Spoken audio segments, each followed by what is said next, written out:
ఈ వార్త నిజంగా మంగళగిరి ప్రాంత ప్రజానికానికే కాదు, అమరావతి రాజధాని ప్రాంతంలో ఉన్నటువంటి అన్ని వర్గాల ప్రజానికి, మరి ముఖ్యంగా వాహనదారులకు మాత్రం వెసులుబాటు కలిగించే అంశం చెప్పాలి.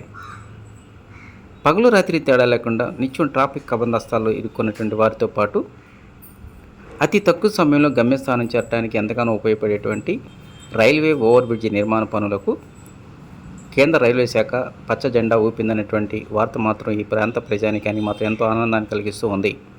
దాదాపు 112 కోట్ల రూపాయల వ్యయంతో 6 వరుసల రైల్వే ఓవర్ బ్రిడ్జి నిర్మాణ పనులు చేపట్టడానికి కేంద్ర రైల్వే శాఖ ఆమోదం తెలియజేసింది.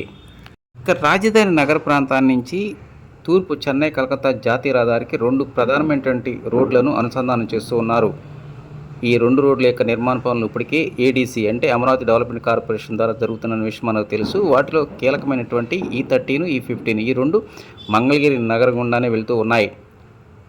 ఈ E13 అనేటువంటిది SRM యూనివర్సిటీకి ఉత్తరం వైపు నుంచి నవలూరు గుండా ఎయిమ్స్ హాస్పిటల్కి ఉత్తరం వైపు నుంచి చెన్నై కలకత్తా జాతీయ రహదారికి అనుసంధానం చేయనున్నారు. దాదాపు 9.2 కిలోమీటర్ల మేర ఈ నిర్మాణ పనులు చేపడుతూ ఉన్నారు. వాటిలో మంగళగిరి మండలం ఎర్రబాలెం శివార్లో ఉంటే డాన్ బాస్కో వద్ద ఈ 6 వరుసల రైల్వే ఓవర్ బ్రిడ్జి నిర్మాణ పనులకు సంబంధించి కేంద్ర రైల్వే శాఖ ఆమోదం తెలియజేసింది. త్వరలోనే ఈ టెండర్లు ఖరారైన వెంటనే నిర్మాణ పనులు చేపడతారని అధికారులు చెబుతూ ఉన్నారు. వాస్తవానికి ఈ ROBకి సంబంధించినటువంటి సాయిల్ టెస్ట్ ఇప్పటికే పూర్తి చేశారు. పడమర వైపు నుంచి తూర్పు వైపు చేరడానికి ఈ 2 రహదారులు ఎంతో కీలకంగా మారనున్నాయి. E15 అనేటువంటిది మంగళగిరి మండలం నవలూరు గ్రామ శివారు నుంచి పాత బస్టాండ్ గుండా చెన్నై కలకత్తా జాతీయ రహదారికి అనుసంధానం చేయనున్నారు. అదేవిధంగా ఈ E13 అనేటువంటి దానికి సంబంధించిన పనులు కూడా చకచకా జరిగిపోతున్నాయి. రానున్న కాలంలో ఈ ప్రాంత రద్దీని తగ్గించడానికి ఈ 2 రోడ్లు ఎంతో కీలకంగా ఉన్నాయి. విజయవాడ వైపు నుంచి మంగళగిరి వెళ్లాలన్నా, అదేవిధంగా రాజధాని నగర ప్రాంతాన్ని నుంచి తూర్పు చెన్నై కలకత్తా జాతీయ రహదారికి చేరాలంటే ఈ డాన్ బాస్కో సమీపంలో నిర్మాణం చేపట్టబోతున్నటువంటి ROB అనేటువంటిది ఎంతో కీలకం.